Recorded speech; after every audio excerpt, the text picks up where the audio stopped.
Hi friends, ఈరోజు మన యొక్క అప్డేట్స్కి స్వాగతం సుస్వాగతం. ఇప్పటిదాకా మన యొక్క ఛానల్ ఎవరైతే సబ్స్క్రైబ్ చేసుకోలేదో ప్రతి ఒక్కరు కూడా సబ్స్క్రైబ్ చేసుకోండి. అదేవిధంగా మీ యొక్క స్నేహితులు కూడా ఫార్వర్డ్ చేయండి. అయితే ఈరోజు మన యొక్క నోటిఫికేషన్ చూసినట్టయితే ఆర్ఆర్బీకి సంబంధించి సెక్షన్ కంట్రోలర్ పోస్టులకి సంబంధించి నోటిఫికేషన్ అనేది రావడం జరిగింది. అయితే దీనికి సంబంధించి పూర్తి వివరాలు చూద్దాం. ప్రతి ఒక్కరు కూడా వీడియో అయితే పూర్తిగా చూడండి. అయితే మొదటగా మనం చూసినట్టయితే ఆన్లైన్ అప్లికేషన్ అయితే 14వ తారీఖు 9వ నెల 2025 నుండి ఆన్లైన్ అప్లికేషన్ అయితే స్టార్ట్ అయ్యింది.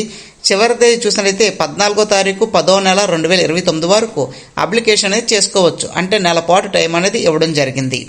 అయితే దీనికి సంబంధించిన అప్లికేషన్లో మోడిఫికేషన్స్ అంటే ఆన్లైన్ అప్లికేషన్ చేసిన తర్వాత మీరు ఏమైనా డీటెయిల్స్ కానీ రాంగ్గా ఇచ్చినట్టయితే పేమెంట్కి సంబంధించిన ఫెయిల్డ్ అవ్వడం ఇలాంటివి ఏమైనా జరిగితే అవి మళ్ళీ రీమాడిఫై అనేది చేసుకోవచ్చు. దానికి సంబంధించిన డేట్ కూడా ఇవ్వడం జరిగింది. 17వ తారీఖు 10వ నెల 2025 నుండి 26వ తారీఖు 10వ నెల 2025 వరకు ఆన్లైన్ అప్లికేషన్లో మోడిఫికేషన్స్ కూడా చేసుకోవచ్చని వారు ఇవ్వడం జరిగింది. ఇక్కడ మనం చూసినట్టయితే వేకెన్సీస్ మొత్తం వేకెన్సీస్ ఎన్ని ఉన్నాయని చూద్దాం. మొదటగా మనం ఇక్కడ చూసినట్టయితే నేమ్ ఆఫ్ ది పోస్ట్ యొక్క నేము సెక్షన్ కంట్రోలర్. పోస్ట్ నేమ్ ఏంటి? Section controller. అయితే శాలరీ చూడండి, హైయెస్ట్ శాలరీ అని చెప్పొచ్చు. రీసెంట్గా వచ్చిన నోటిఫికేషన్లో రైల్వే నోటిఫికేషన్లో హైయెస్ట్ శాలరీ 35,400 రూపీస్ అనేది హైయెస్ట్ శాలరీ అని చెప్పొచ్చు. ఇంకా మెడికల్ స్టాండర్డ్ చూసినట్లయితే A2 మెడికల్ స్టాండర్డ్స్ అనేది తప్పనిసరిగా ఉండాలి.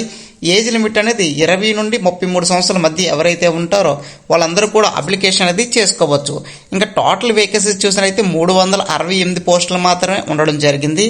అయితే ఇక్కడ మనం చూడండి, మొత్తం అన్ని జోన్లకి కలిపి 368 మాత్రమే ఉండడం జరిగింది. అయితే పోస్టులు అయితే తక్కువగా ఉన్నాయి, కానీ అప్లై చేయాలి వద్దని చెప్పి ఆలోచన వస్తుంది. ప్రతి ఒక్కరు కూడా అప్లై చేయండి, ఎందుకంటే దీనికి సంబంధించిన సిలబస్ కూడా డిఫరెంట్గా ఉంది. అది కూడా నేను చెప్తాను. సిలబస్ ఏంటనేది కూడా చాలా ఈజీగా ఉంటుంది. సిలబస్ కూడా మీరు చాలా ఈజీగా దీనికి కాంపిటీషన్ అనేది ఇవ్వచ్చు. ఇక్కడ ఏజ్కి సంబంధించిన ఇన్ఫర్మేషన్ అనేది ఇవ్వడం జరిగింది.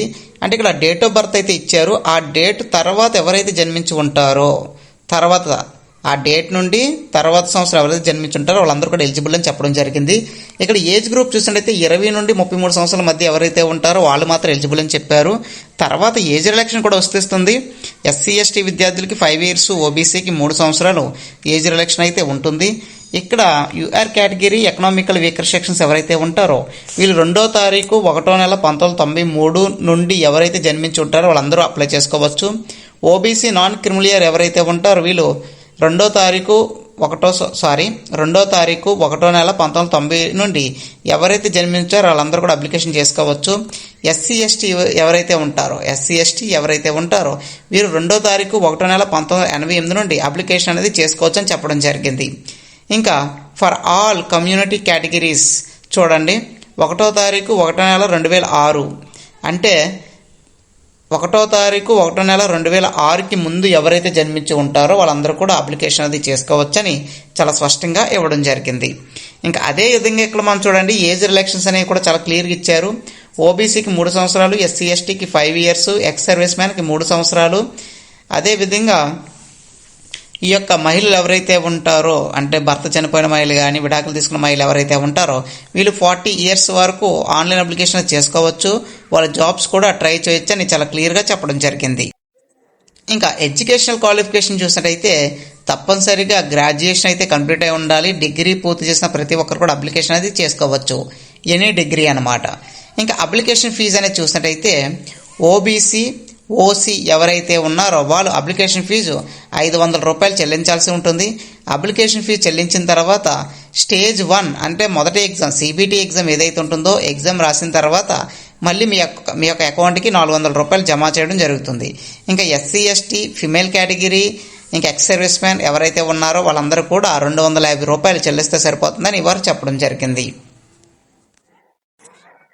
అయితే సెలక్షన్ ప్రొసీజర్ అనేది చూద్దాం. సెలక్షన్ ప్రొసీజర్ ఎలా ఉంటుందంటే single stage computer based test అనేది కండక్ట్ చేస్తారు. అదేవిధంగా కంప్యూటర్ బేస్డ్ యాప్టిట్యూడ్ టెస్ట్ ఏదైతే ఉందో ఈ యొక్క టెస్ట్లు అనేది కండక్ట్ చేసిన తర్వాత డాక్యుమెంట్ వెరిఫికేషన్ ఉంటుంది. డాక్యుమెంట్ వెరిఫికేషన్ అయిన తర్వాత మెడికల్ ఎగ్జామినేషన్ అనేది ఉంటుందని వారు చెప్పడం జరిగింది. అయితే మనం సిలబస్ కూడా తెలుసుకోవాలి కదా, సిలబస్ కూడా ఏంటో మనం ఇక్కడ తెలుసుకుందాం. అయితే కంప్యూటర్ బేస్డ్ టెస్ట్ ఏదైతే ఉందో ఇది మొత్తం 100 ప్రశ్నలు అడగడం జరుగుతుంది. అదేవిధంగా ఇక్కడ మనం చూసినట్లయితే 120 నిమిషాలు టైం అనేది ఇవ్వడం జరుగుతుంది. 100 ప్రశ్నలకి 120 నిమిషాలు టైం అనేది ఇవ్వడం జరుగుతుంది. ఇక్కడ చూడండి 1/3 నెగిటివ్ మార్కింగ్ కూడా ఉంది. 3 ప్రశ్నలు కానీ తప్పుగా పెడితే అదనంగా 1 మార్క్ అనేది కోల్పోవాల్సి ఉంటుందని వాళ్ళు చాలా క్లియర్గా చెప్పడం జరిగింది. ఇక్కడ సిలబస్ అనేది చూడండి, సిబిటి అంటే కంప్యూటర్ బేస్డ్ టెస్ట్ ఏదైతే ఉందో దానికి సంబంధించిన సిలబస్ అనేది చూసినట్టయితే ఎనాలిటిక్ అండ్ మ్యాథమెటికల్ క్యాపబిలిటీ సంబంధించిన సిలబస్ అనేది ఇవ్వడం జరిగింది. Number system, ratio and proportions, averages, percentages, profit, loss and discount, time, speed, distance, power and work, algebra, linear equations, arithmetic progress, LCM, HCF, geometry, area and volume, probability and statistics, వీటికి సంబంధించి mathematics నుంచి syllabus అనేది రావడం జరుగుతుంది. తర్వాత data analysis and interpretation అని చెప్పడం జరిగింది. Multi source data analysis, examinations always information drawing from text, tabular data represented graphical, charts, graphs, తర్వాత పై చార్టు. అంటే ఇక్కడ చూడండి ఒక పారాగ్రాఫ్ ఇస్తారు. పారాగ్రాఫ్ ఇచ్చిన తర్వాత కింద 3-4 క్వశ్చన్స్ అనేది ఇవ్వడం జరుగుతుంది. ఆ పారాగ్రాఫ్ బేస్ చేసి మనం క్వశ్చన్ అండ్ ఆన్సర్స్ అనేది చేయాల్సి ఉంటుంది.